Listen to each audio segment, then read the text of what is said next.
కలియుగ ప్రత్యక్ష దైవమైన శ్రీ వెంకటేశ్వర స్వామివారు అగస్త్య మహర్షి విన్నపం మేరకు శ్రీ పద్మావతిదేవి సమేతంగా 6 మాసాలు గడిపిన దివ్య క్షేత్రం శ్రీనివాస మంగాపురం.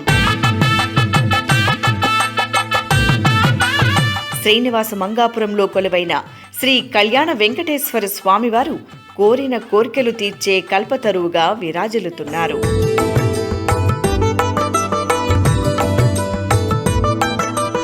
ప్రతి ఏటా జరిగే బ్రహ్మోత్సవాలను టీటీడీ ఘనంగా నిర్వహిస్తుంది.